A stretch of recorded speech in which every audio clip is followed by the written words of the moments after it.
Wait for a minute.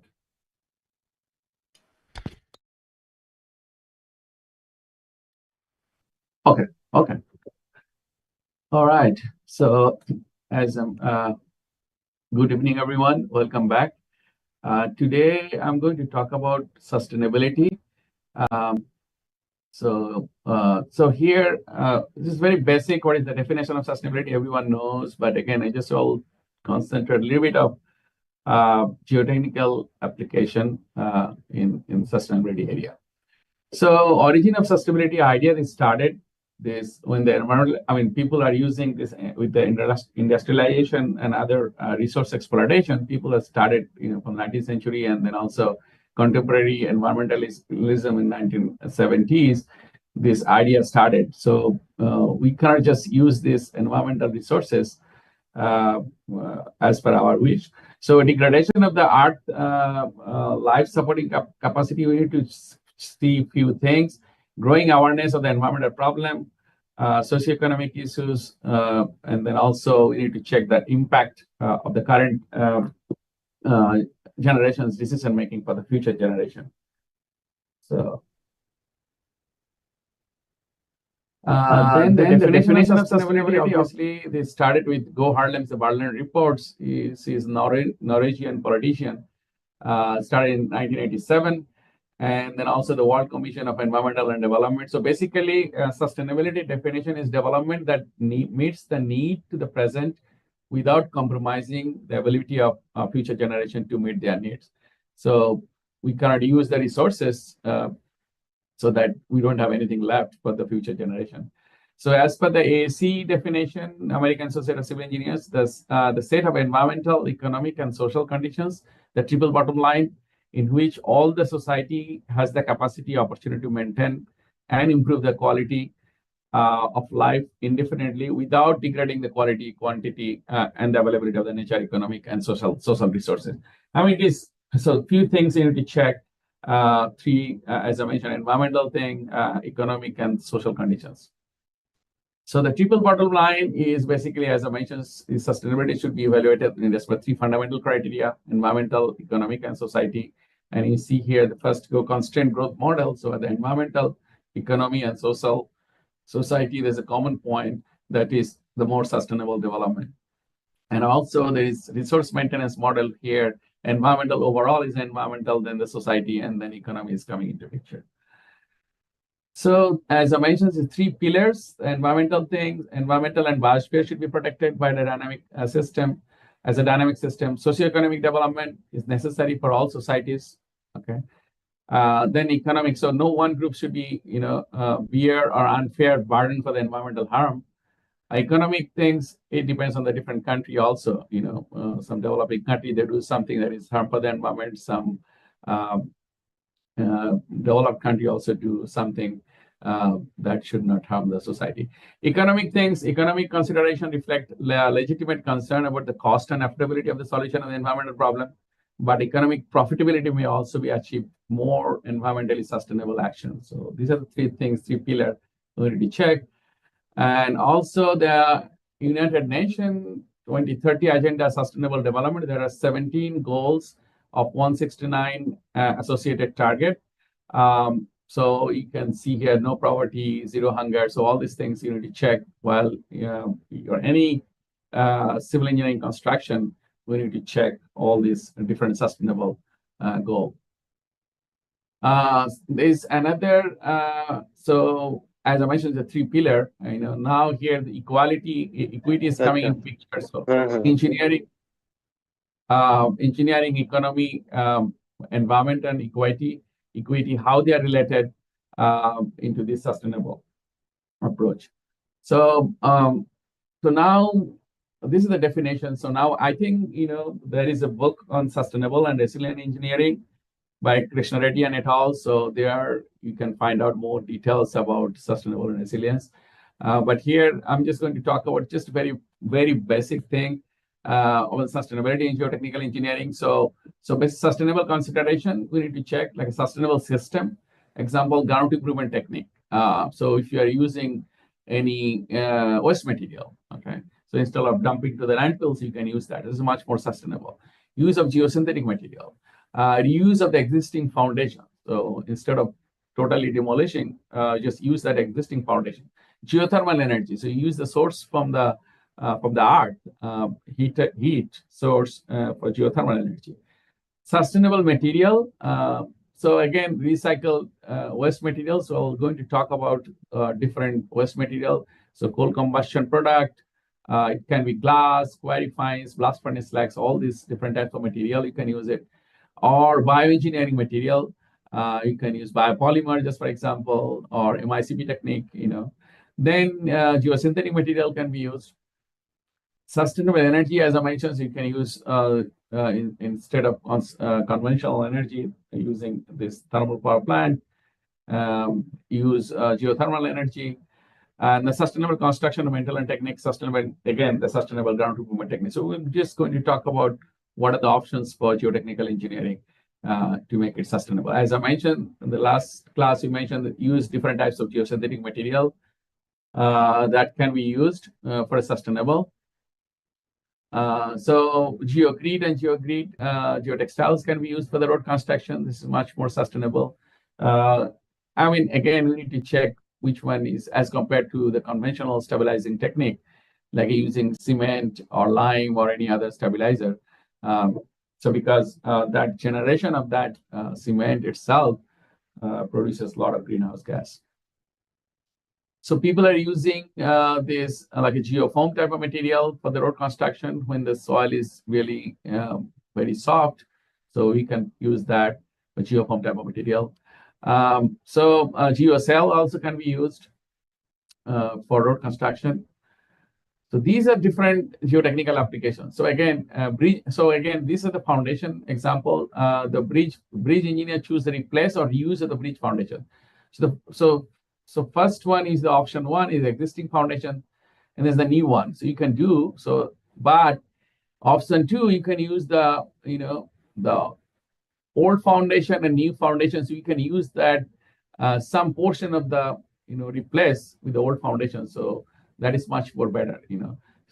The other options to demolish and remove the existing foundation and replace with a new one. So this is so basically you are using some portion of the old foundation.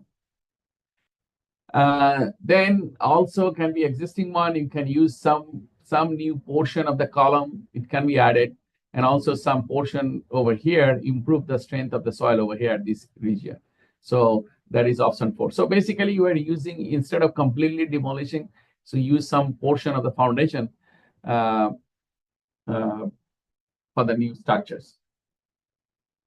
So this is like the steel starts in Wisconsin, Madison.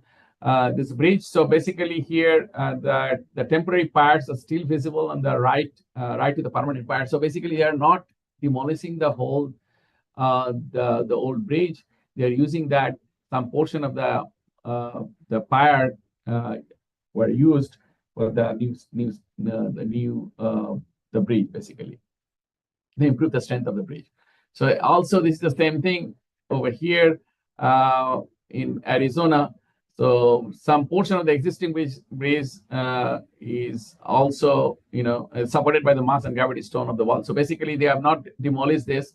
So then they are using that portion of the old foundation. So this another thing is sustainability is the geothermal energy, as I mentioned. So you can use the heat source from the earth. So as you go deeper, so there is huge heat. So you can use that source for like energy pile or energy geotechnique. So over here, you can geothermal energy. There are different plants. So basically, you need to have the pipeline system so that and you add fluid. So basically, from the heat source from the ground, that tool you can use that system for heating and cooling during summer and winter. Okay, so 3 main geothermal plants: the dry system plant, the flat stream plant, or binary plant. So there are 3 system plants you can use for geothermal.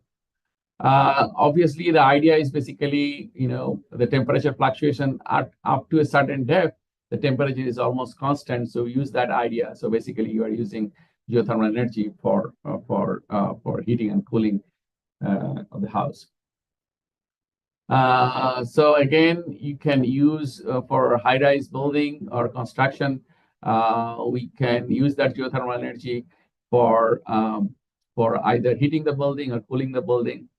So we use that while construction of the pile. So we have to make a plan beforehand, and then use some extra pipeline so that the fluid, or water fluid can run through, and then that can be used for heating and cooling. Okay. So in our university, there are several buildings like that. They use geothermal energy. Then the resilience in geotechnical engineering. So again, the resilience geotechnical structures are prepared for the robust and against potential disruptive events. Something happened, how quickly it can rebound. So sustainable development can be achieved if less expenditures are spent for the maintenance and repair of existing geotechnical structures for its lifetime. So that is the one also I need to check. Both resilient and sustainability should be considered in geotechnical infrastructures. Minimize the impact to the public. So foundation, it can be for embankment, levee, dams. So what is going to happen if anything happened, disruption of this service, how quickly it can get back, the tunnel or earth-retaining structures. So for resilient concepts is over here, resilience refers to the capacity of the mitigate against significant all hazard risk, and expeditious recovery, how quickly it can recover and reconstitute the critical service. So over this original state over here, disruptive event happened, the system disruptive, and then again how quickly it can recover with time. So that's the one to check. So just for example, disruptive event, it can be gradual deterioration of the aging, or it can be adverse ground conditions, damage due to surface loading may happen, severely increased demand or overchanging demands, terrorism, or it can be effect of climate change, effect of population increase. So including increase in population density, severe natural hazards. So these are the different things may happen. And then relevance of sustainability, again, the sustainability you see how, and then, attribute of the dynamic or adaptive system able to flourish and grow to the face of uncertainty and constant change. And then finally, the resilience, you need to check how quickly it can go back.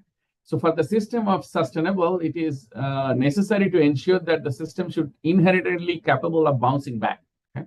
So that is much more resilient. Such system is called a resilient system. So over here, just for example, you need to check the sustainable assessment you need to do. Geotechnical planning, you need to do analyze, you need to design, construct, material characterization, then you need to see sustainable assessment, and then finally geotechnical product. So sustainable assessment geotechnical project allows compare potential alternative design and also optimize the design up to improve the sustainability. Then there are different tools to assess the sustainability. There are quantitative versus qualitative. There are different metrics and indicators are used. Rating-based tools, there are ambition, there are leadership and energy, environmental tools, BREEAM, there are several of them. There are carbon footprint analyzer, Deep Foundation Institute, a carbon calculator, also the different frameworks, so life cycle cost assessment, life cycle assessment or life cycle cost assessment will be checked. So some of the tools are suited for direct application of geotechnical framework, but principal geotechnical engineer can use any of these tools depending on the project relevance. The leadership, the LEED programs are there, is very common, the green building certification programs. So we need to do some courses and then you have to pass the exam and to get the certificate for that. Certification system based on 69 points and with 4 different ranks. Categories, there are sustainable sites, water efficiency, energy and atmosphere, all these different aspects you need to check, material and resources, indoor environmental quality, innovative and design process. So these are a few things checks while in designing any structures. So that depending on this, the green building certification program. Then use of underground spaces. So you see these days a lot of underground channels people are using. It's not only one level, but different level. Sometimes the tunnel, the bottom portion is the water, top portion is for the vehicles. And then advantage of this, basically, just for example, this is an example of San Francisco Oakland Bay Bridge damage due to this Loma Prieta earthquake in 1989. A lot of disruption happened, but beneath this there was the tunnel or subway. There was absolutely no problem. So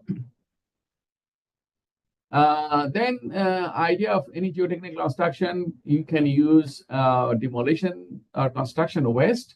That's much more sustainable instead of dumping to the landfill. So this is some of the pictures from Australia. They use this. There is a recycle plant.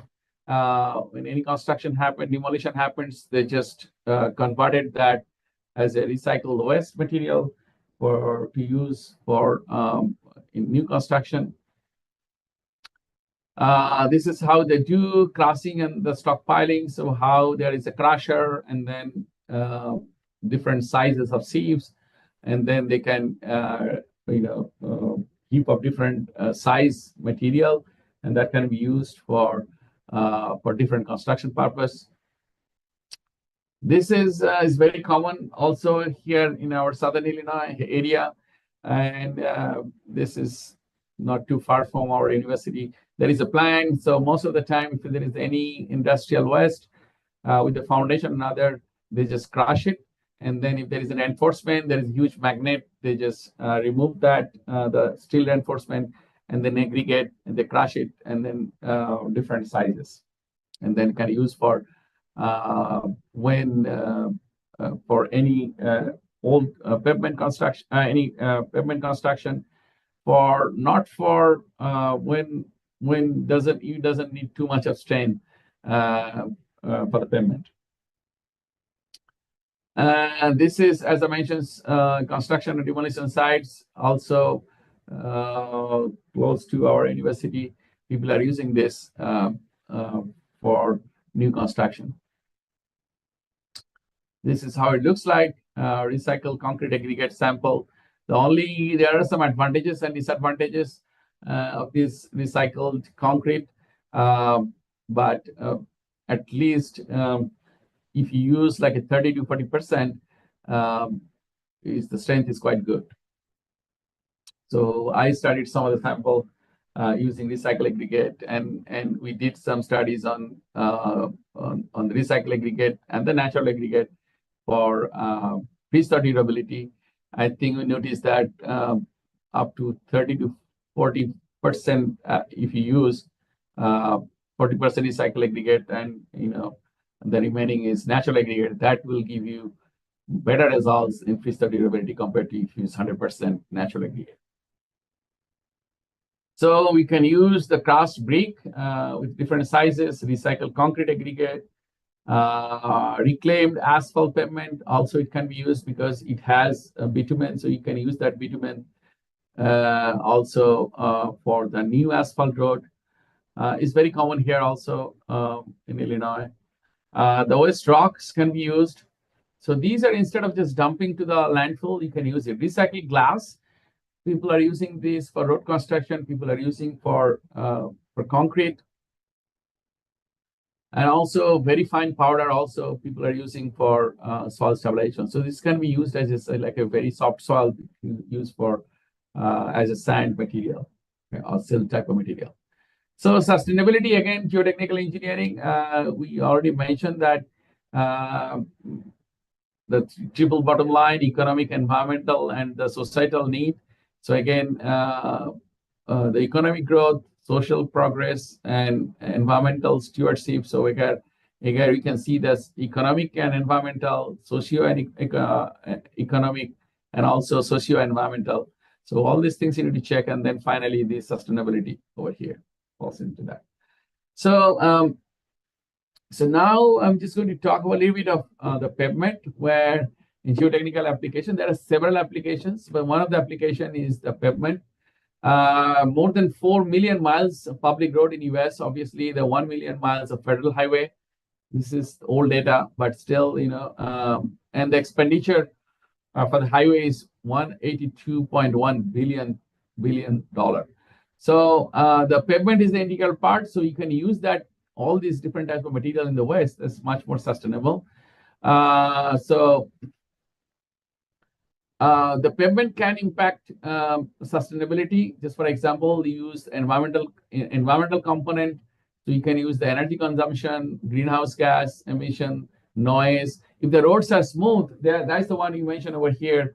Benefits of vehicles, the car, truck, buses, and bicycles. Smooth and durable all over the traveling surface. Surface is smooth, then it's much better compared to the environment.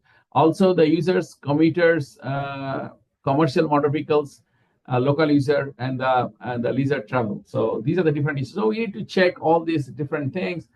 And then finally, that environmental component, we need to check the social component, safety, smoothness of the pavement surface, vehicle operating cost, greenhouse gas emission, access, mobility, and aesthetics, and the economics also need to check the construction cost, maintenance and rehabilitation cost, the vehicle operating cost, and crash cost. So again, for any, we need to find out how much is the life cycle cost. So not only the construction cost, you need to see for a lifetime for 30, 40 years, how many times you maintain. So that also cost into, you need to consider for the life cycle cost assessment. So sustainable pavement system, you see, refers to a system that encompasses pavement ability to achieve engineering goal for which it is constructed, preserve ideally for restoring surrounding ecosystem, use financial, human, and environmental resources economically, and the basic human need for health, safety, and quality, and comfort and happiness. So few things you need to check for the sustainable pavement. For the pavement, so you see, this is basic typical pavement section, embankment or natural soil, compacted natural subgrade, then the subbase, course, base course, and surface course. So obviously the base and subbase course generally use natural aggregate. So if you use recycled aggregate, that is much more sustainable. Or the base and subbase, the thickness is much higher. Instead of that, if you use a thin layer of geogrid or geotextiles, then you can use less thickness of the the base course or sub-base course. So that is much more even sustainable. So pavement is defined as sustainable structures constructed above the grades subgrade soil, typically constructed layer, including compacted stabilized subgrade. So also you see, if you stabilize this natural grade, so then also you need the less thickness of the the base course or sub-base course. That is also much more sustainable. So if you use stabilization. So here, sustainability of geotechnical engineering, again, sustainability aspect of subgrade, sustainability indicator, sustainable ground improvement can be used, use of underground space, foundation rehabilitation, as I mentioned, so you can use the old part of the foundations. Material, this is the maximum portion, material reuse and recycling, recycle material. Material reuse and recycle, material waste and recycle. So again, and sometimes we can use recovery or material energy from the waste material, and also energy geotechnics, as I mentioned, use the geothermal energy for power generation or heating and cooling. So pavement recycle, again, we need to check that better understanding of the effect of pavement sustainability. So we need to material production, pavement design, construction, use, maintenance, and end of life. So all these things you need to consider for the life cycle assessment of the pavement itself. So here, greenhouse gas emission for by the economic sector. So over here, transportation industry releases, you see the 27%, 3%. Electric power is 32%. And different agriculture, residential, commercial, and industrial. These are the different greenhouse gas release. And also CO2 emissions with a different country. So Asia, and so this is the more greenhouse gas is not good, correct? So we need to be careful. So we cannot just do something that is harmful to the environment. So the greenhouse gas concern, obviously, there are different types of greenhouse gas, carbon dioxide, methane, NO2, and fluorinated gases. And then also we need to find out what is the global warming potentials. Is a measure of total energy that gas absorbed over a period of time, typically 100 years, using CO2 as the base unit. So we need to calculate that global greenhouse gas potential or global warming potentials.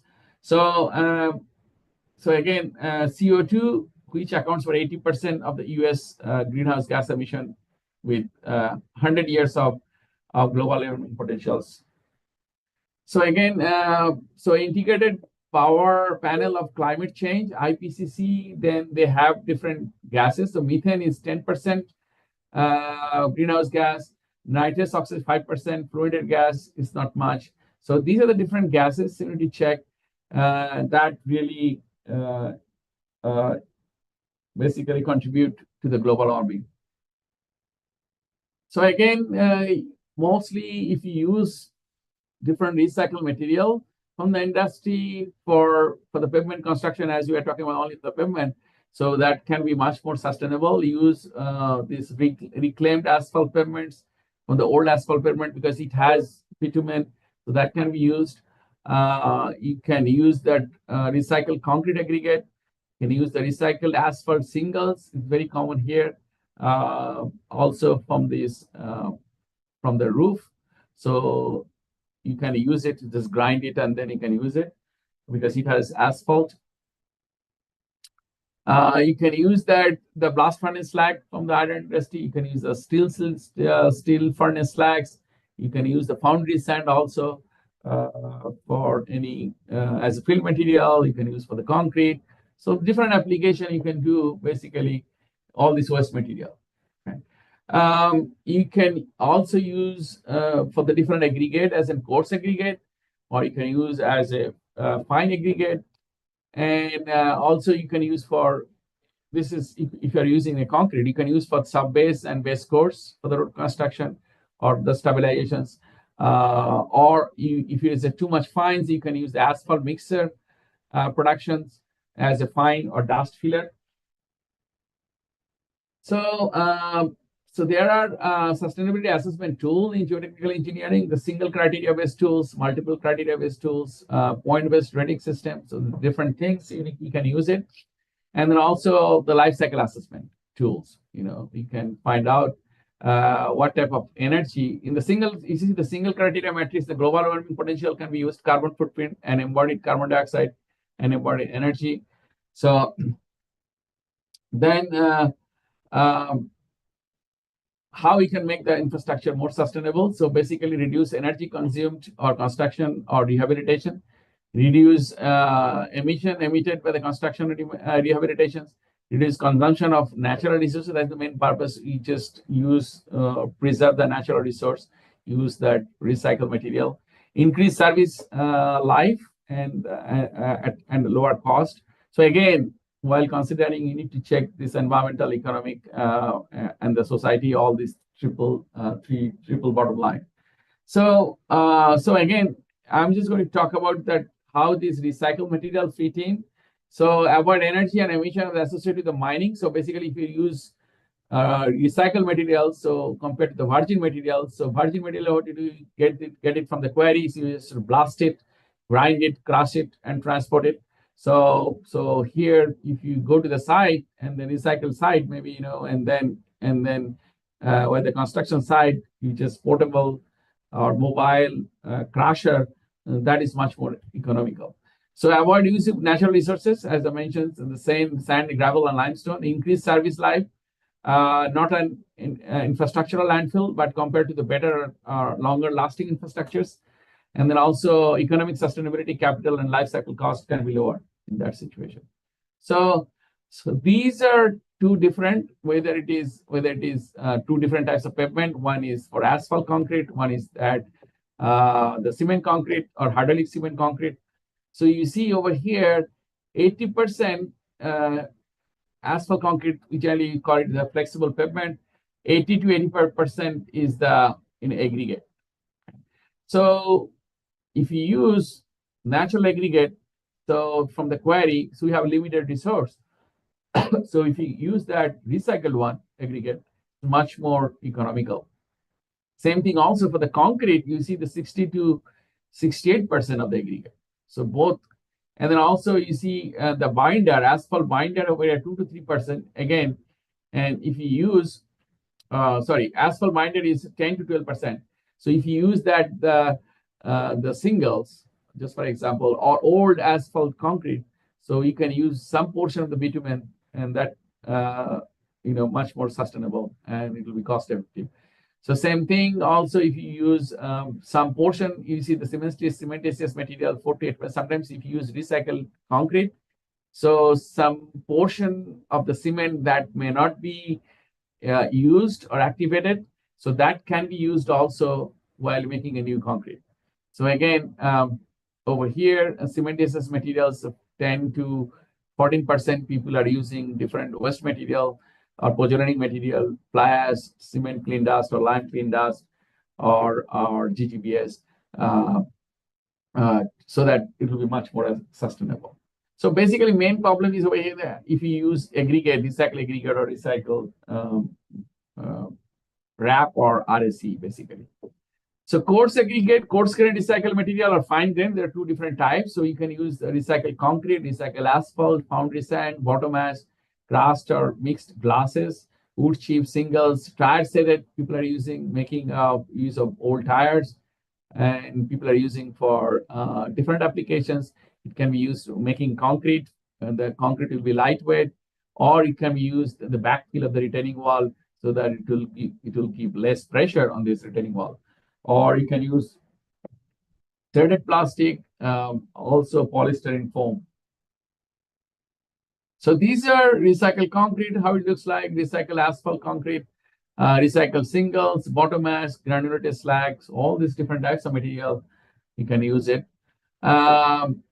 Structural field for retaining wall, as I mentioned, so again, you can use for lightweight field, that can be used for the tires, threaded tire.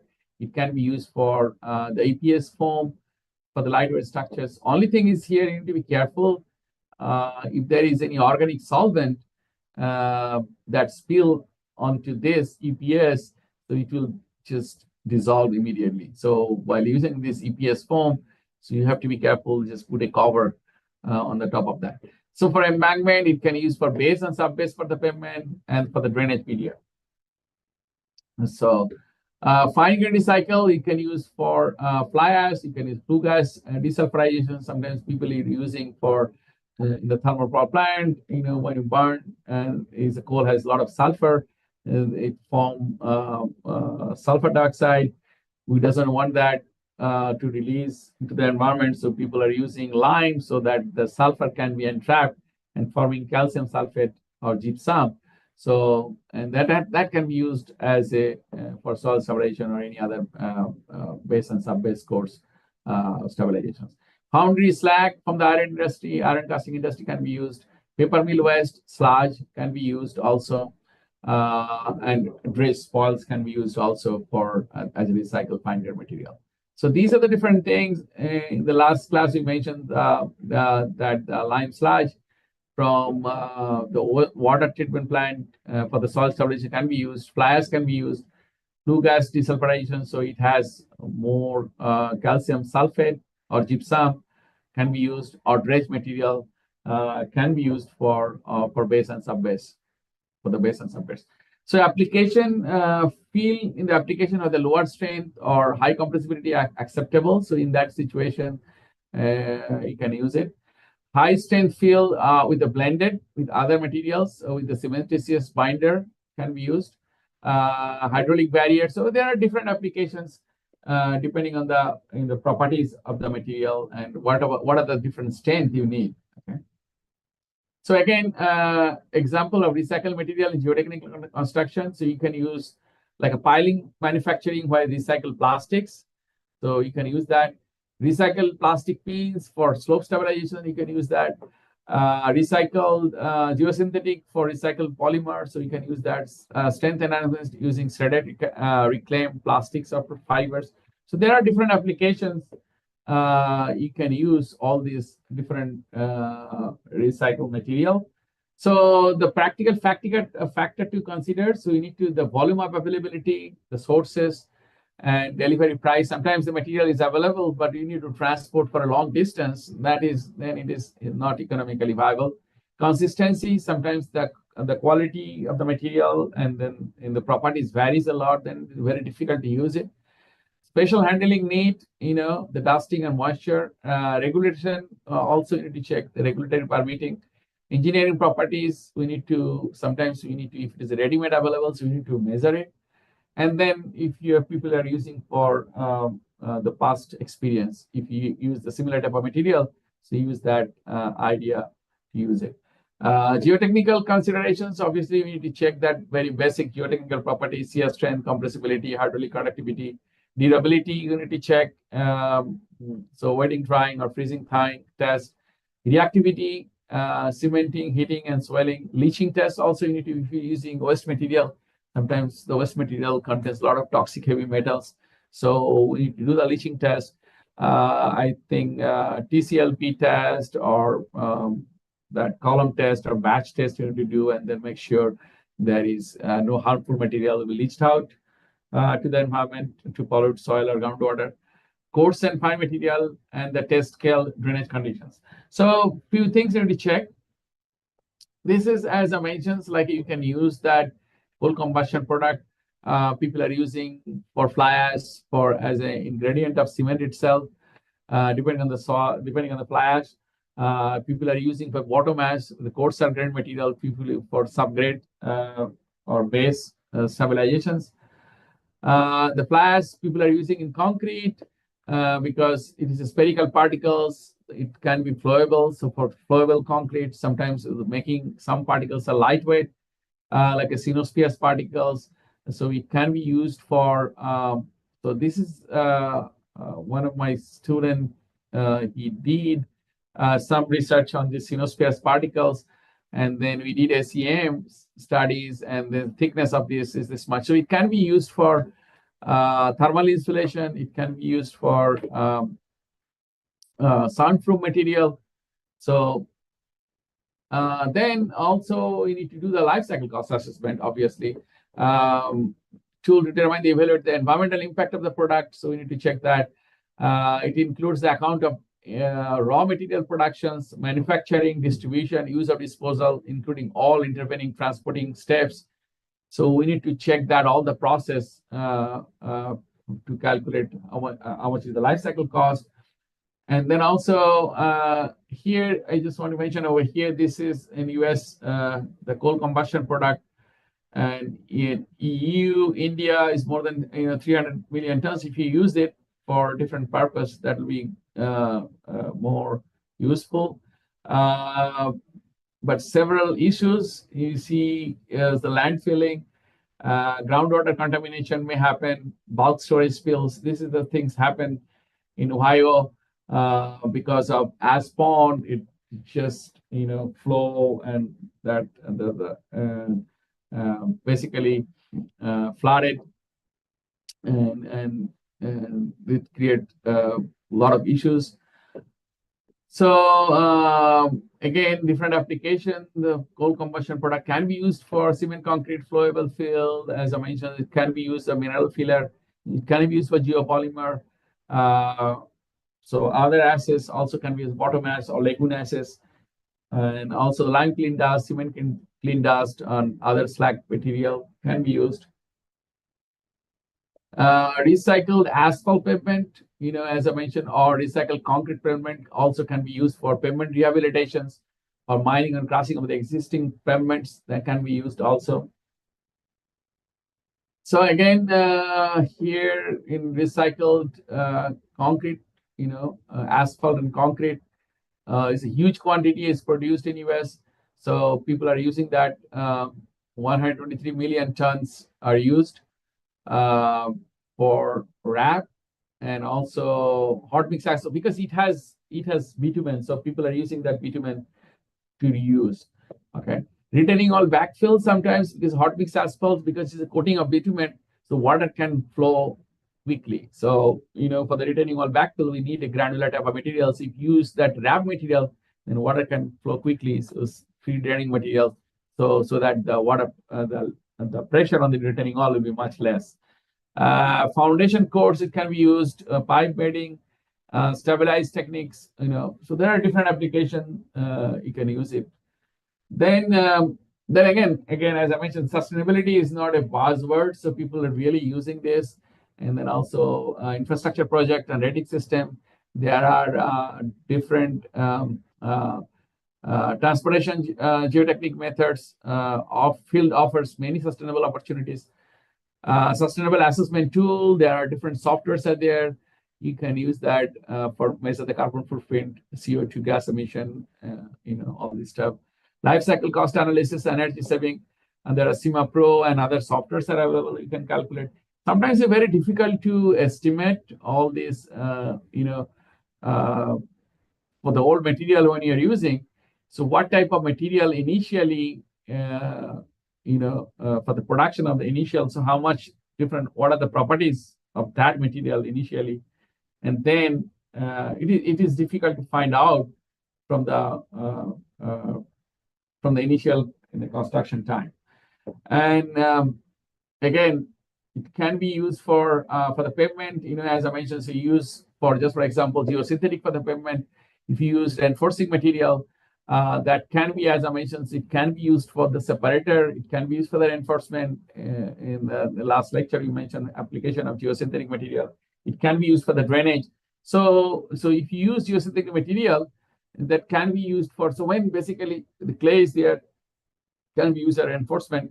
And also when you clay and then you put a geosynthetic material, then you put a gravel layer. So the gravel layer is not mixed with the clay or the soft soil, then the properties of the gravel is maintained.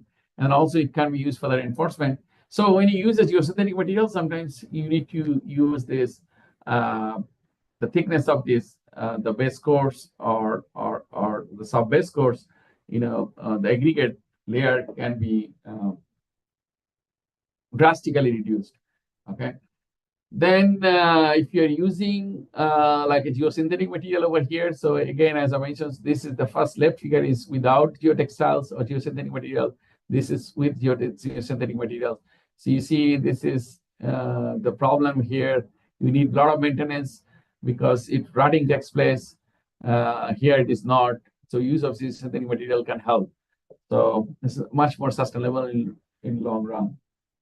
So, and then you can use interlocking system, the concrete pavement.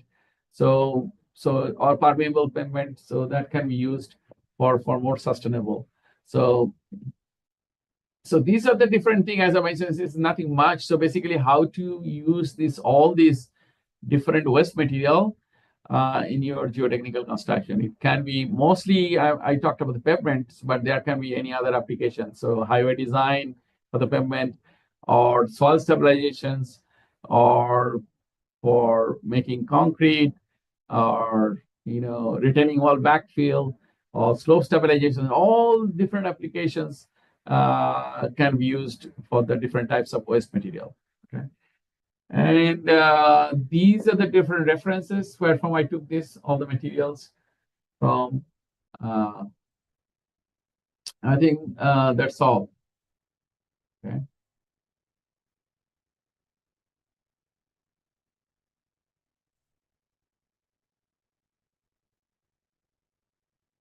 Any questions? Again, if you want to study more details, there is a book by Krishna Reddy and et al., Sustainable and Resilient Engineering, recently published. So there he explained a lot of things, much more detail on the sustainability, a different aspect of sustainability, and then assessment tool, different rating system, and as I mentioned, that how to use different the carbon footprint, and also different gas, the CO2 or methane, all right. Anything else? Any questions on this?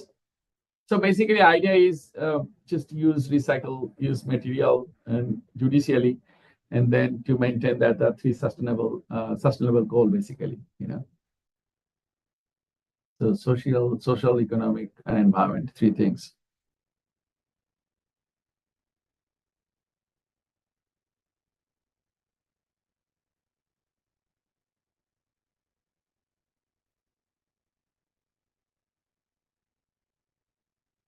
There is no questions. I think I think that's all from me.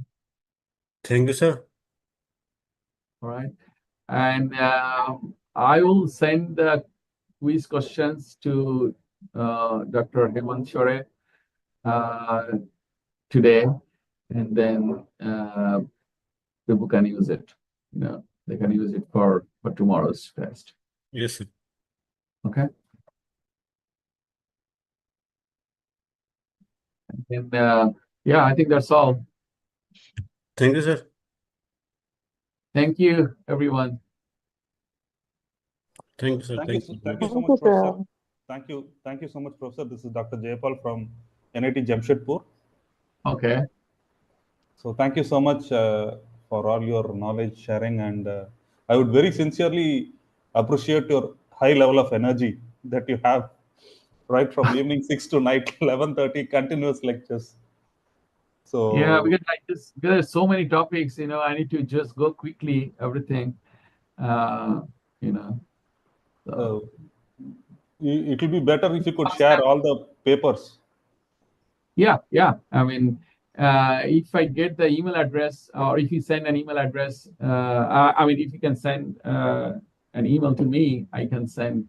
Or Sure. If I get all the participants' email address, I can send also Sure, to Professor. everyone, or I can put it in a OneDrive, and So thank you for joining this course. I mean, this is very basic thing, we explain, and then I have to go quickly. So to cover all these different topics, very short time.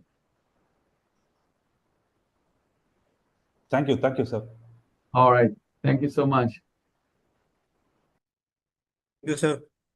So, Okay. so the next session will be start at 7:45 p.m. So With today, yes, sir. No, yes, sir. Actually, with Indian time, with Chole sir. I don't know exactly. I mean, this is that as for the schedule. I think this is the last session for me. No, sir. For you, it is the last session, but the next session will Chole sir will take. Oh, okay. Yeah. Yes, I sir. think from 9:30, correct? Yes, sir. Yes, sir. Okay. Yes, Okay. yes. I'll send the quiz question tonight, and then they can use it for tomorrow. Okay, sir. Okay. Thank All you, sir. right. Thank you very much, Thank sir. you so much. Bye. Bye, sir. Thank you, sir. Thank you very much, sir.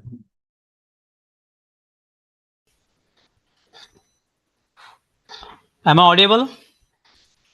Yes, sir. Yes, sir. Completely audible. Okay. Yes, sir. Yes, sir. Okay. Good evening, everybody. As a part of the now we are proceeding toward the end of this particular 1 week GIAN course on the practical approaches to soil improvement and the sustainable geotechnical solutions. We have been hearing since last 5 days about the ground reinforcement, the technique to improve the capacity of the soil, and subsequently the sustainable geotechnical solution. Professor Pravir Kumar Ole have been delivering lecture over the last 5 days. So now toward the end of this particular 1 week GIAN course, I'm going to give a small presentation here pertaining to the use of reinforcement on the embankment slope in the context of the pozzolanic material. So here the title of my presentation is the bearing capacity of the reinforced model embankment slope of fly ash and furnace slag. So here in this particular, I'm just going to give us a brief overview of this particular presentation in the beginning itself, and after that I will be dwelling on the presentation. So this particular presentation dwells on the strength evaluation of the geogrid and the rubber grid reinforced embankment slopes made up of two different pozzolanic waste material, that is the fly ash and the ground granulated blast furnace slag. The strength of the embankment slope was studied in terms of the bearing capacity response of the strip footing placed on the top of the slope through a small scale model test in the laboratory. These tests were conducted through the variation of the parameters such as a location and embedment depth of the layer of the reinforcement considered in the study, location of footing relative to the slope crest and thereafter slope angle. So on the basis of the critical slope angle and the optimum embedment depth of the reinforcement obtained from the investigation that was carried out on the geogrid reinforced fly ash slope, the study was further extended for the fly ash embankment slope reinforced with rubber grid, and thereafter ground granulated blast furnace slag embankment slope reinforced with geogrid as well as the rubber grid reinforcement. So the results obtained from the experimental investigations are presented in terms of bearing capacity improvement ratio, BCI ratio, and they further indicate that the several parameters studied have an important effect on the strength of the embankment slope. So the improvement in ultimate bearing capacity of the footing resting on top of either slopes, that is say the slope of um, fly ash and the slope made up of GGBS, is found to be is observed with the presence of the reinforcement. So in that case, the rubber grid reinforcement is found to perform better than the geogrid. Then this particular study demonstrate the utilization of the pozzolanic waste material like fly ash and ground granulated blast furnace slag as the fill materials in embankment, and subsequently the discarded tires as the reinforcing material in the most effective manner. So coming to the introduction, the industrial waste such as say fly ash and ground granulated blast furnace slag, which are the byproducts of the thermal power plant and the iron manufacturing industries respectively, they pose the main concern from the environmental pollution, and as such require the considerable area of land for their safe disposal. Then the structural fields or say highway embankment and geotechnical constructions are some of the potential areas which entails the large scale utilization of such type of waste material. Fly ash has been often used in the embankment and geotechnical construction. However, of late, the use of other industrial waste materials such as ground granulated blast furnace slag, copper slab, and so on, having pozzolanic properties, has also gained the much popularity in such type of construction, that is the construction of the embankment as well as some other geotechnical construction. Now, on the other hand, the disposal of the discarded waste tires also poses the serious threat to the environment. The waste tires are nowadays being used in concrete and geotechnical construction. Similarly, they can be used in the embankment construction. Sometimes the foundations are required to be constructed either on the top of the slope field or on the slope itself. That is the foundation constructed on the sloping ground or hilly slopes, or the foundation of the bridge, abutment, etc. Under such type of circumstances or such type of eventualities, the bearing capacity of the footing may get reduced considerably based on the location of the footing with respect to the edge of the slope and thereafter slope angle. So improvement in bearing capacity of such loaded slope is therefore a primary concern for the geotechnical engineers, because the structures resting on the slopes are liable to be unsafe in case of failure of slopes. So reinforcement of the slope field is one of the options to improve the bearing capacity. The considerable work has been seen on the behavior of the bearing capacity of footing on the embankment slope made up of soil. However, relatively less work is observed in the context of the embankments or slopes of fly ash and other pozzolanic materials such as GGBFS or say copper slag, etc. The studies which are carried out on the embankment slopes made up of other waste materials are also scanty when we compared it with the fly ash, because lot of work has been done in the context of the embankment with fly ash as compared to other type of waste material, that is a pozzolanic waste material. So in view of this particular presentation is reporting the bearing capacity of the model strip footing on reinforced fly ash and GGBFS embankment. The effect of location of footing with three different edge distances was studied in the context of two different types of reinforcement, that is the conventional geogrid and thereafter the rubber grid, which was derived out of the discarded waste tires. The optimum parameters of the slope angles and embedment depth of reinforcement obtained from the reinforced fly ash was used in the reinforced GGBFS embankment slope. Coming to the materials now here. So, two waste materials, that is pozzolanic materials, namely say fly ash and granulated blast furnace slag, were used as the fill material. Apart from the conventional geogrid, sorry, the rubber grid derived from the discarded tires were also used as the reinforcement. Now, coming to the fly ash, this particular fly ash used in the study was procured from Eklare Thermal Power Plant, Nashik in Maharashtra. The geotechnical properties of the fly ash are shown in table number 1. The particles of fly ash were fairly well rounded and spherical in shape, with surfaces that appeared to be very smooth and non-plastic.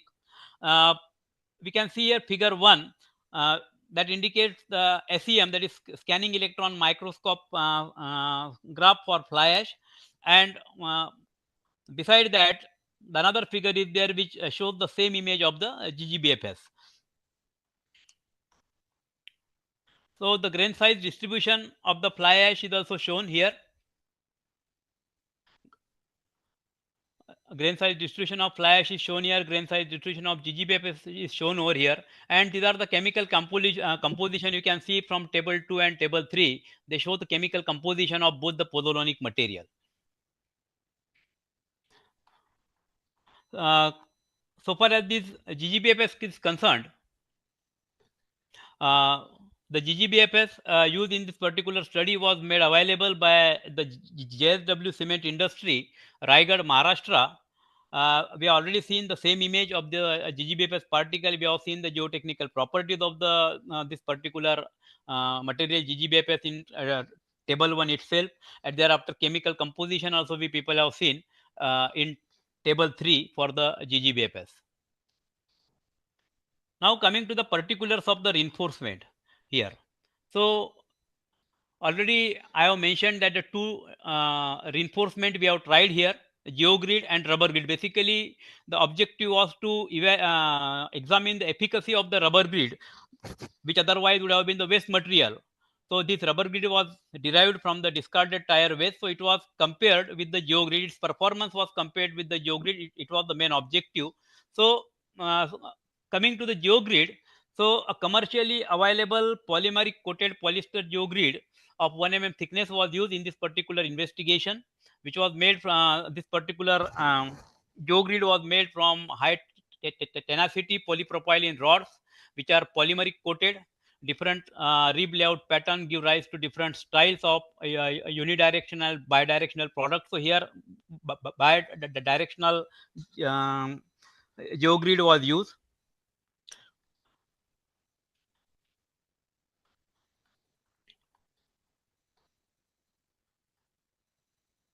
So the dimensions of the aperture of the geogrid was 35 mm by 63 mm. Its tensile strength was measured as per the codal provision, and thereafter here you can see this particular geogrid in this particular figure. It indicates the geogrid used in this particular study. Now coming to the rubber grid, so the rubber has got many excellent mechanical properties when compared with the other materials. So these include your important impact resistance, flexibility, abrasion resistance, and resistance to biodegradation. So they make the rubber worthy, being a great engineering material like earth reinforcement. So in this particular investigation, the scrap tires were used for deriving the rubber grid, which could act as the reinforcement and which can replace the geogrid, that is the conventional grid reinforcement. So the rubber grid were derived manually from the sidewall and tread of the tire of heavy vehicles in the 5 mm thick string here, which you people can see in figure 6. So the rubber grids were formed in the size as that of the geogrid, because geogrid were formed means it was available in the size of 35 mm by 63 mm. So here this geogrid was also formed of the same dimensions with the help of the aluminum wire reinforcing strips were derived from the sidewall and tread of the tire. The strips of size of 5 by mm by 5 mm were cut from these parts. The size was restricted to 5 mm due to model testing and difficulties in the manual cutting. So here the properties of the rubber grid reinforcement is also available. They can be seen in table 5. Now coming to the experimental setup and the procedure. So first of all, I'll discuss about the test tank and the loading frame. So figure 7 shows the schematic of the model test tank, and figure 8 shows the actual laboratory model test setup. So all the tests were performed in an open-ended model test tank.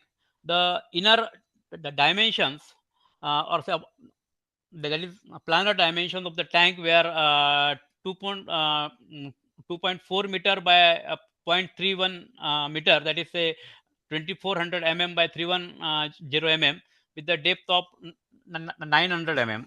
The aspect of the size and the zone of influence of the footing were also taken into consideration while deciding the dimensions of the model tank. The tank was fabricated considerably rigid so that the plane strain condition can be maintained throughout while conducting the experiment.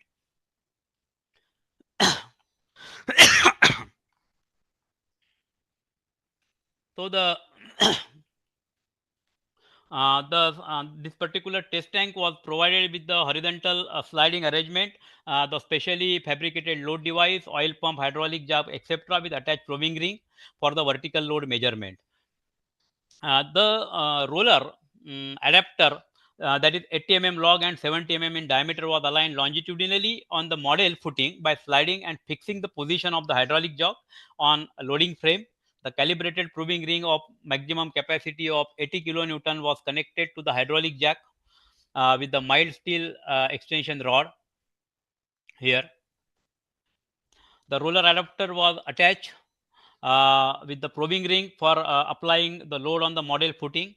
The base of the loading frame so designed was fabricated and fixed in the laboratory with the concrete. The three sides of the model tank were prepared from 12 mm thick transparent perspex acrylic sheet, which was supported on 8 mm thick mild steel plate and angle column with nut bolt connections.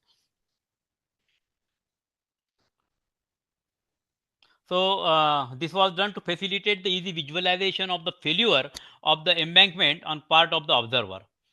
So here this particular figure 9, it shows the close-up of the experimental setup while measurements were in progress. Thereafter, this is about the strip model footing, the particulars of the strip model footing, a rigid model strip footing made up of the well-seasoned solid of good quality of size 300 mm length, 100 mm width, and 100 mm depth was used for conducting the model test. A thin layer of the sand was glued to the base of the model footing using epoxy so as to render the base to be rough. It was done to ensure that the model footing will have freedom to adjust itself to any displaced position while the load continued to be applied gradually. The footing was placed on the embankment field with the length of the footing running the full width of the tank. So this was done to ensure that the plane strain condition would be maintained throughout. And then the two ends of the footing plate were polished smooth for minimizing the effect of the end friction. Thereafter, you can see here the procedure for the preparation of the slope field. The lubricant was applied on the inner faces of the tank so as to reduce the friction between the acrylic sheet and the filling material considered in the present investigation. The markings were done on the outside of these sheets at regular interval for meticulous development of the slope in layer. The filling material, may it be fly ash, may it be GGPF, was uniformly mixed with water. From a standard Proctor test, the fly ash was found to give maximum dry density with 20% of water content, and for GGPF 15%. The model field slope made with the height of the 750 mm, and it was compacted in 5 layers, with each layer being 180 mm, and it was compacted manually to 150 mm depth. The compaction was carried out using, as you can see from the slide, a 60 kg roller compacted with 30 tons for each layer. Now coming to the test procedure, here. So after the compaction of the field and covering the same with the weight gunny bags, for 24 hours the gunny bags were removed and the fields were cut with the sharp trowel to attain the designated slope. Then the upper surfaces of the field was made perfect horizontal by trimming an extra soil, or means here the extra material. Soil means it is considered as a soil material, this fly ash or say GGBFS. And subsequently the model footing was placed at certain desired location from the edge of the slope. So vertical settlement of the footing was measured with the help of the two magnetic base dial gauges with certain lift count and 50 mm capacity mounted on the ends of the model footing. The initial reading of the proving ring was set to 0. Similarly, initial observation of both the dial gauges were recorded before commencing the loading. The roller adapter with the proving ring was lowered and oriented axially just above the model footing with the help of the hydraulic jack. The load was applied gradually at the uniform rate. So each load increment was maintained constant around for 10 minutes so that the footing settlement in the slope field get stabilized. There the proving ring reading and the dial gauge reading were recorded for each load increment, and from recorded load settlement reading, the pressure settlement curve was plotted. The ultimate bearing capacity of the footing was determined using double tangent method as suggested by Adams and Collins in 1997. The tests were repeated in order to get some degree of confidence with the limit of repeatability as 10% variation in the ultimate bearing capacity. Now coming to the parametric study.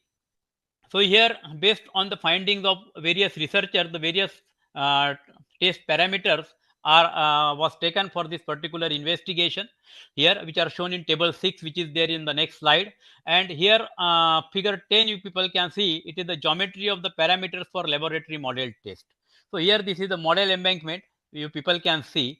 Thereafter here this is the model footing and D indicates the edge distance here, B is the width of the footing, LR is the length of the reinforcement, and Z is the depth of reinforcement here, or say reinforcement interval.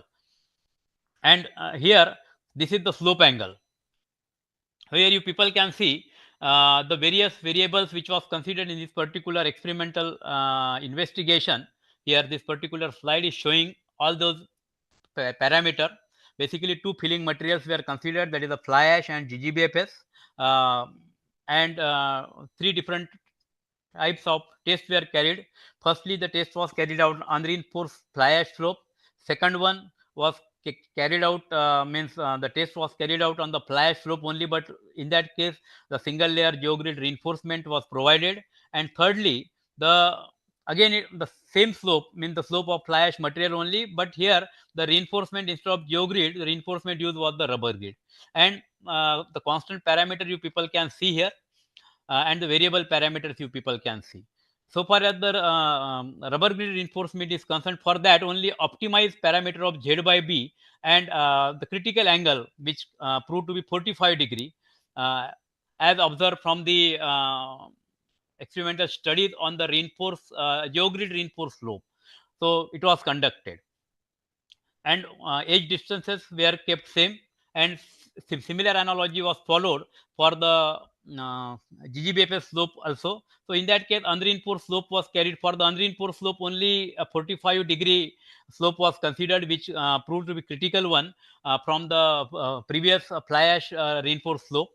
And similarly here, edge distances were kept same. Edge distances 1 to 3, means D by B ratio here. And again for the same optimized Z by B parameter 0.9 and 1.2 here, the tests were carried out on blast furnace slope, which was made up of geogrid and subsequently of the rubber grid. So these are the various variables considered. Now coming to the results here. The main focus of the present study basically was to examine the efficacy of the geogrid and rubber grid reinforcement in improving the load carrying capacity of the slopes made up of two waste material, that is fly ash and GGBFS. So therefore, it is desirable to compare the response of the reinforced slope with the response of the footing on an unreinforced slope. So initially tests were conducted with the model footing of size 100 mm placed on the top of the unreinforced fly ash slope at three different edge distances from the slope crest for three slope angles, and horizontal field considered in the investigation. To understand the effect of the slope angles on the pressure displacement response, the tests were conducted for all the three slope angles and compared with the horizontal field as compared in respect of the unreinforced fly ash parameter. For reinforced slope, the efficacy of the geograde layer of length 7B was investigated in terms of its depth of embedment, Z by D depth of embedment, that is say 0.3, 0.6, 0.9, 1.2, 1.8, that is 1.8, 2.4, and 3. So, in case of reinforced fly ash slope, for each specific value of Z by the three tests were conducted by placing the footing at three different edge distances from the crest of the slope field.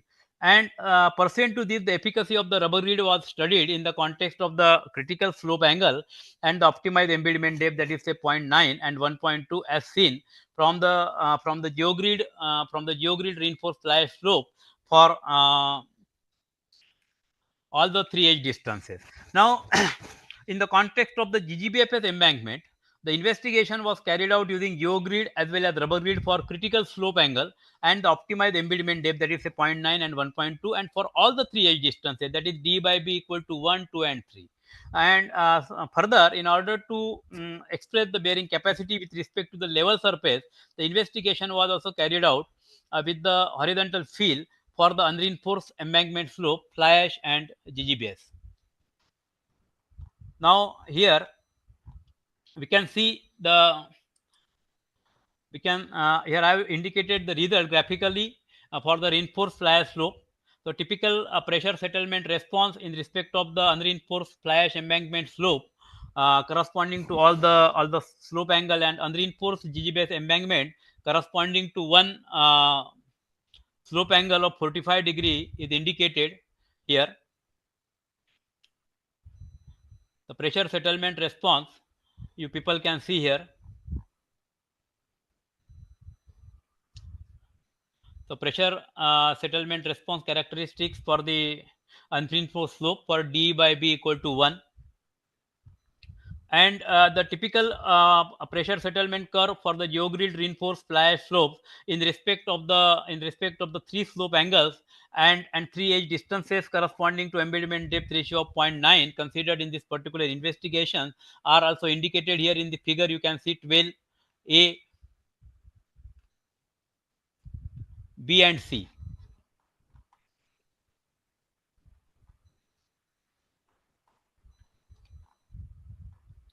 So, the effect of the embedment depth ratio Z by B of single layer of geogrid reinforcement was examined by placing the layer of reinforcement within the fly ash field at different depth, such as say Z equal to 0.3, 0.6, 0.9, 1.2, 1.8, 2.4, and 3 with three slope angles, that is 31 degree, 39 degree, and 45 degree.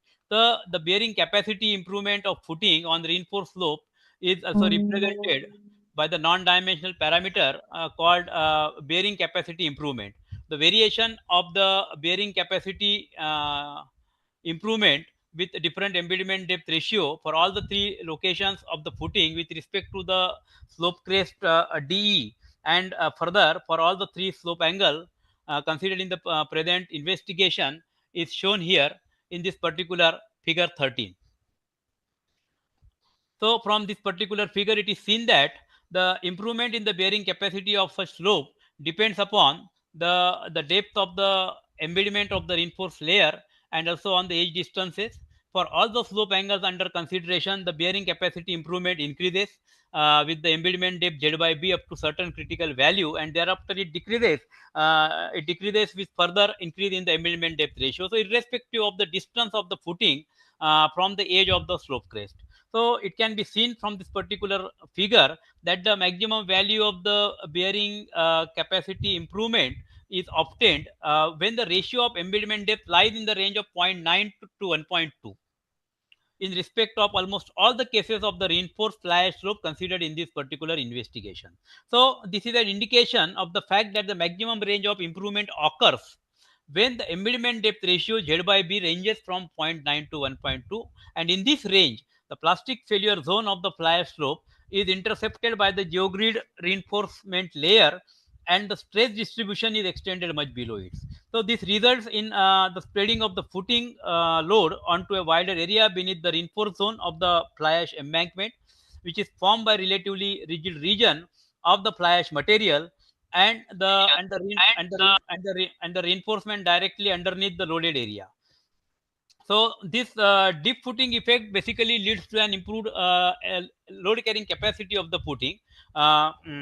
Nevertheless, when the reinforcement is placed too close to footing, say Z by B less than 0.6, the overburden pressure on the reinforcement layer is inadequate to provide the necessary anchorage to the reinforcement against pull-out force, and due to this lack of confinement, the reinforcing effect of the geogrid, it cannot be fully developed. But when the value of the embedment depth ratio Z by B ranges between 0.9 to 1.2, the geogrid reinforcement causes much better load distribution over a larger area below the reinforced zone, and the adequate anchorage resistance can be fully mobilized under higher overburden pressure.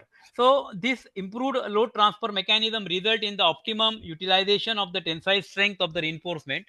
Uh, Thereafter, further increase in the ratio of this particular embedment depth, that is Z by B, beyond these values, it reduces the value of BCI, that is the bearing capacity improvement. So when the value of Z by B exceeds 1.2, the plastic failure zone doesn't extend below the reinforcement layer. The unreinforced zone immediately below the footing becomes thicker, thereby resulting into the possibility of the shear failure of the unreinforced zone, and this further decreases the load bearing capacity. So here, um, in case of the reinforced embankment slope, the maximum gain in the bearing capacity is obtained for a particular critical value of the ratio of the embedment depth. Uh, so we can note that at a shallow depth under the footing, both vertical as well as horizontal displacements are greater, and when the reinforcement is placed at such a depth where the mobilized lateral resistance for the soil displacement is highest, the maximum benefit in the improvement in bearing capacity can be obtained. So with the increase in the depth of the layer of the reinforcement, lateral as well as vertical displacement in soil in the zone between the footing and the reinforcement layer also increases. As a result of this, the unreinforced zone is likely to fail in shear, thereby decreasing the load bearing capacity. The position of the geogrid layer at a depth greater than 1.8 to 2.4 b, means 1.8 to 2.4, does not lead to any considerable improvement in the load carrying capacity. So it is evident from the figure that we people have seen here. The location of the failure surface was established at the end of each test. The failure surface developed above the geogrid when the ratio of the embedment depth Z by B was greater than 1.2. The pressure settlement characteristics we people have seen previously also indicate that wherever excessive settlement is the controlling factor in determining the allowable bearing capacity, incorporation of the geogrid reinforcement in the fly ash embankment slope may reduce the settlement ratio considerably for the same pressure level.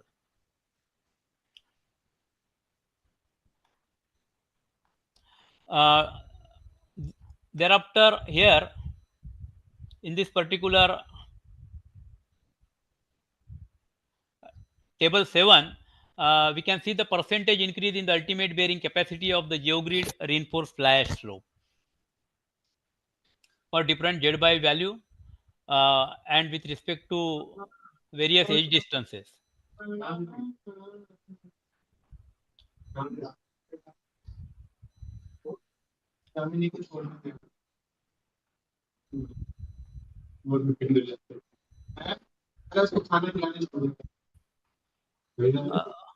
Thereafter, here, uh, this particular figure 14, it shows the variation in BCI with edge distances for reinforced fly ash slope here.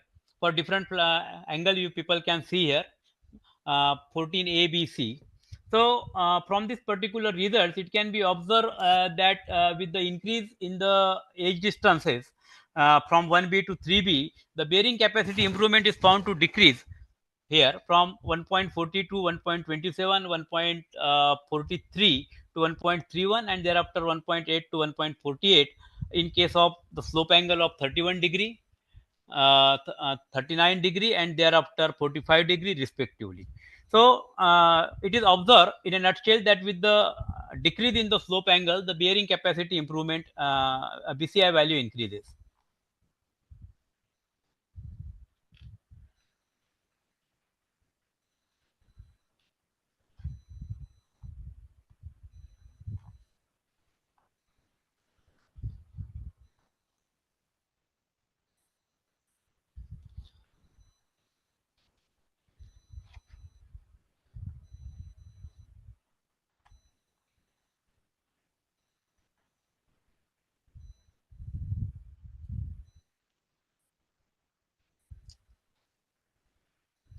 Here now we can see the figure 15 here. This 15 and 16, figure 15 indicate the pressure settlement characteristics for the rubber grid reinforced fly ash slope here for the critical slope angle which was considered 45 degree, and thereafter figure 16 indicates the variation of BCI, bearing capacity improvement, with different values of DE by B for the fly ash embankment slope here with different reinforcement. So here we people can see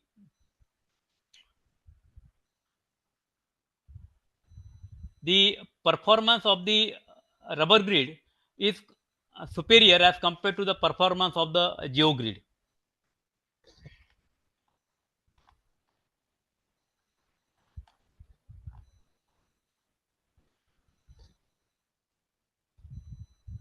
So from this particular value here, as I have already told you people that the performance of the rubber grid is means the performance of the rubber grid as compared to the geogrid, when it is compared with the geogrid reinforcement, the former one, that is the rubber grid, is found to give the bearing capacity more than that of the geogrid, say in the range of around 10 to 13.9%, and thereafter 4.4 to 5%. So here the trend of variation of the bearing capacity improvement with the embedment depth with the edge distance in respect of rubber grid reinforced fly ash slope is found to be similar to that which we people have seen in case of the geogrid reinforced fly ash slope on the preceding slides. So further, when the effect of edge distance on the ultimate bearing capacity is studied in the context of the rubber grid reinforcement rubber grid reinforced embankment slope, the trend similar to that seen in case of reinforced fly ash slope is observed. So when the edge distance increases from 1B to 3B, the strength is found to increase by 16.2 to 14.4%, 16.2% and 14.4% corresponding to the value of Z by B, 0.9 and 1.2 respectively. Now, the better performance of this particular rubber grid, it may be attributed to the improved frictional adherence between the longitudinal members of the grid and the soil, which is influenced by the surface properties and coefficient of friction between them. The nylon belt that is provided within the tread and the sidewalls of the tire, it remains protruded even after stripping. So this protruded nylon belt, it creates the desired roughness in the rubber grid, which in turn develops the greater frictional resistance, even if its tensile strength of the rubber grid is considerably less as compared to that of the geogrid. And further, the semi-elastic properties of the rubber grid impart better pseudo cohesion due to the temporary deformation of the rubber grid. So it may be noted that the conventional geogrids lack in this particular mechanism. And moreover, because of the apertures present in the grid structure, there are chances for better interlocking of the subgrade and the reinforcement along with the backfill material. So all these factors make the rubber grid to perform better than that of the geogrid. Now, coming to the reinforced GGBFS this particular embankment here. So these are the pressure settlement characteristics we people can see in the figure 17 for geogrid and rubber grid reinforced slope. Of course, here also only critical slope was considered, which was deduced from the extensive study that was carried out on the flash slope, reinforced flash slope. So in this particular table, we people can see here the trend remains same as that which we people have seen in case of reinforced flash embankment. Trend doesn't change. Only there may be change in the values. So this particular table, it shows the percentage increase in the bearing capacity of the geogrid and rubber grid reinforced slope here.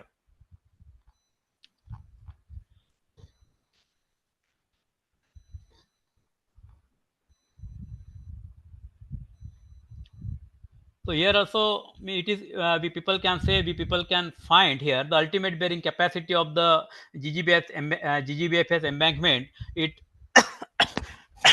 increases with the inclusion of either reinforcement geogrid as well as the rubber grid at both the embankment depth, that is say Z by B equal to 0.9 and 1.2.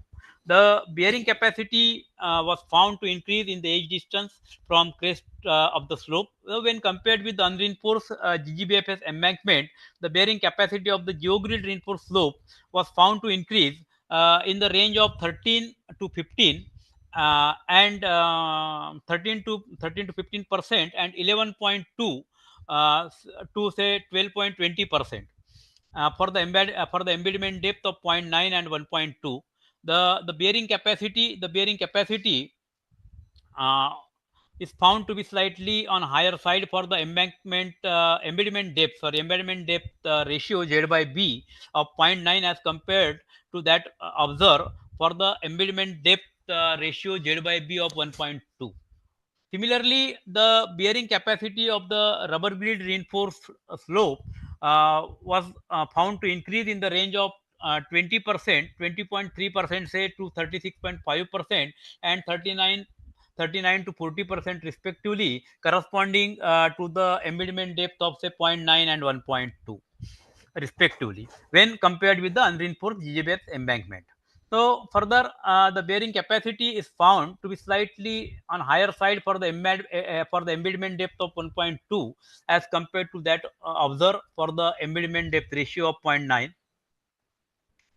When the variation in the bearing capacity for both the types of reinforcement, that is geogrid and rubber grid, used in this particular study, it was seen that the bearing capacity was on higher side in case of the rubber grid for both the values of the embedment depth ratio, that is Z by B 0.9 as well as 1.2. The increase being in the range of say 6.4 to 18.8% and 24 to around 26%.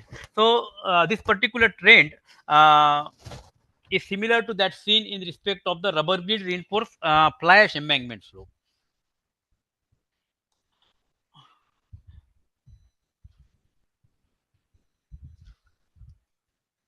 Lastly,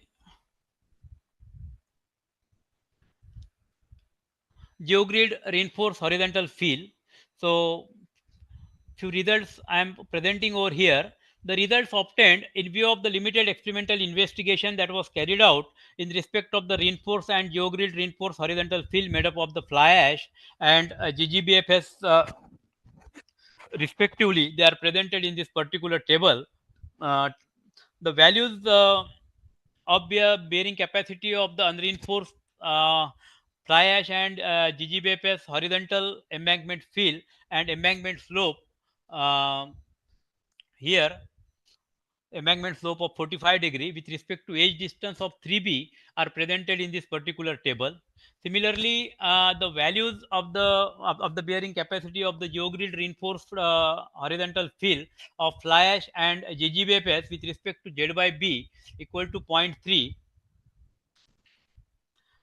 are also given. So when the bearing capacity of the unreinforced fly ash and the GGBFS horizontal fill is compared with the unreinforced fly ash and GGBFS embankment slope, the bearing capacity of the horizontal fill is found to be on higher side uh, by say 71.4% and 46% respectively with respect to the embankment slopes.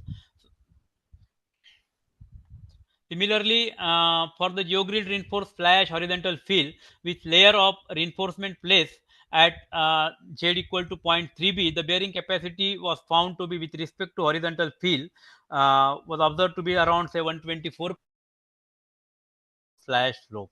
So when the unreinforced horizontal fly ash fill is compared with the geogrid reinforced horizontal fly ash fill, the bearing capacity of the former one is found to be on higher side, say by around 37% here, and the corresponding increase in case of geogrid reinforced horizontal GGBFS embankment fill was found to be 18.5%. So now, while summarizing here, summarizing the results,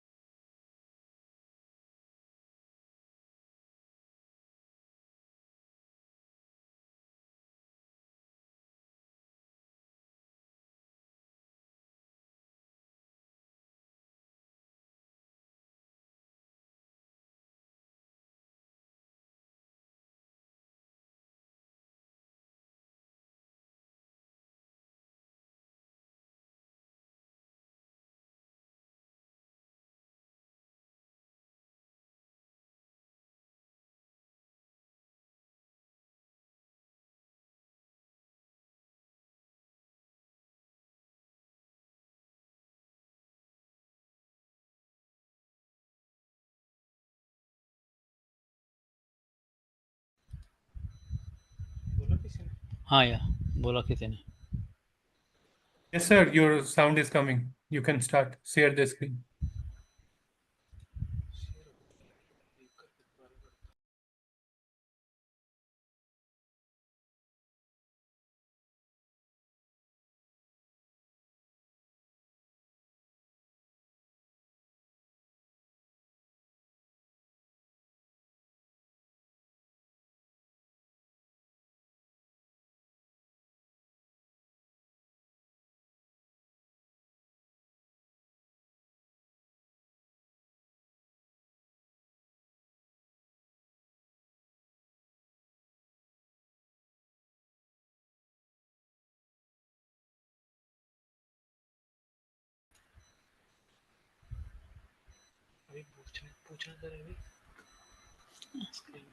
Am I audible? Yes, sir, you are. PPT is also seen. Okay, thank you.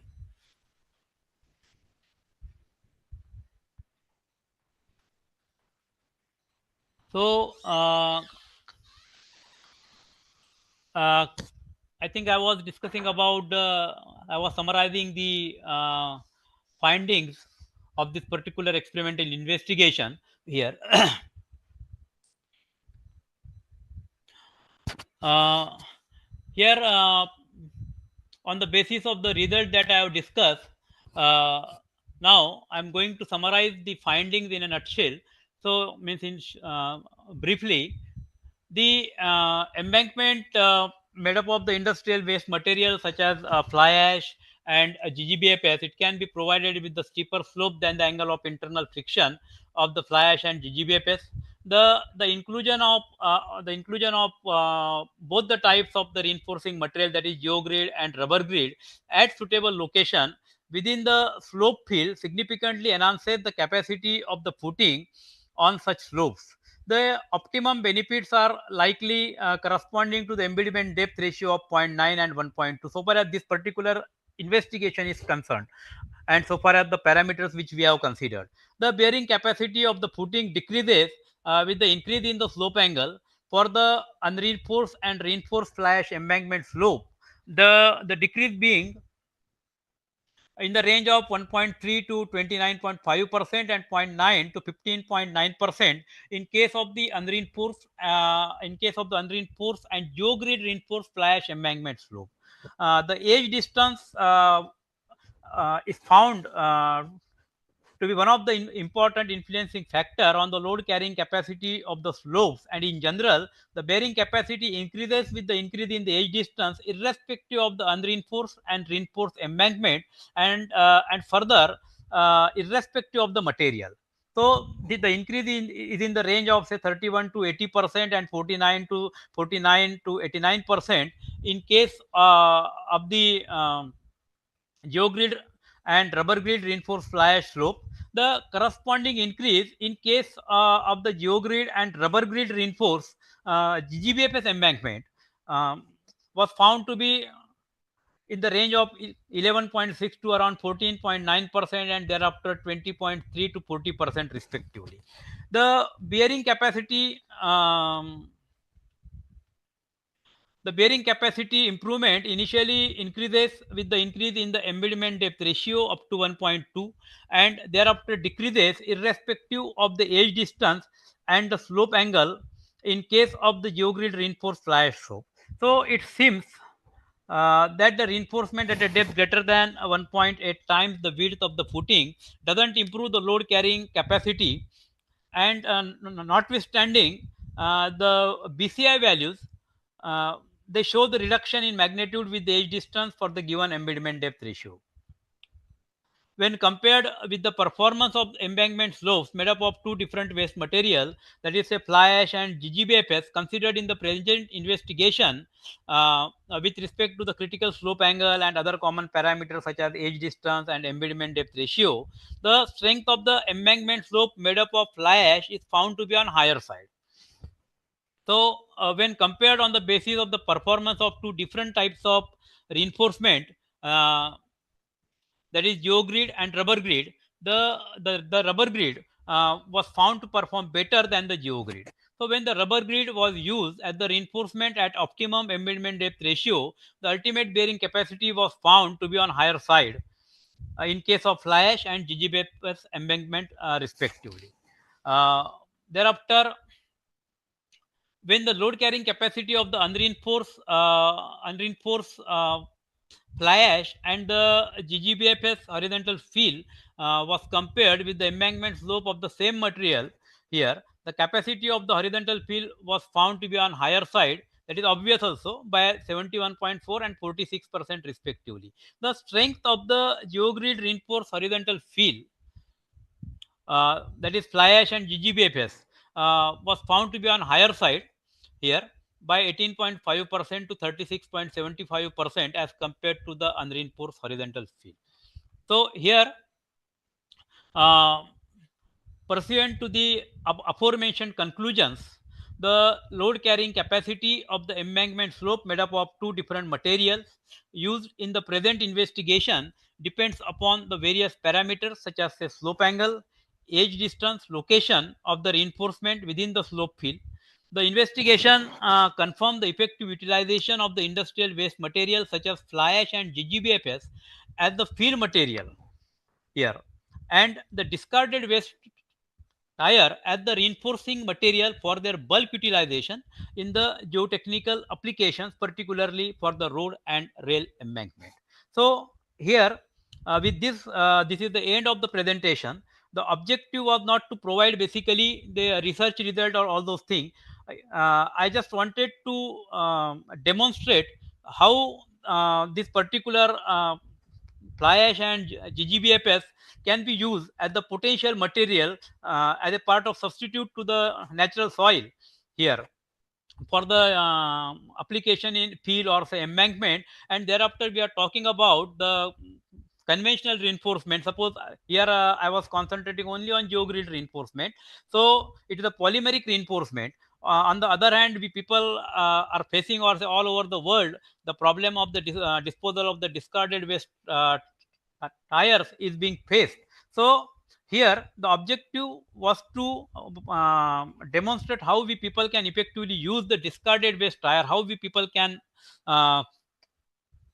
convert those discarded waste tire in the sort of reinforcement at par of the geogrid reinforcement. And here we people can see the results are quite encouraging. So it can pave the way for the further research in this particular direction. Here only I was discussing about the utilization of such type of waste material, and especially the use of discarded waste tire as a sort of reinforcement in the embankment. But similar sort of thing we people can do in the road pavements also. So with this I conclude my presentation. This was the last presentation, and we are coming towards the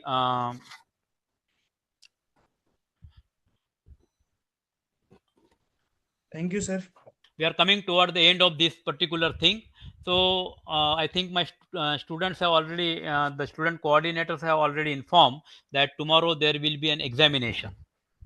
Vipin, Yes, sir. what time examination will be there? Sir, we will inform the time in the WhatsApp group. Okay. Yes, sir.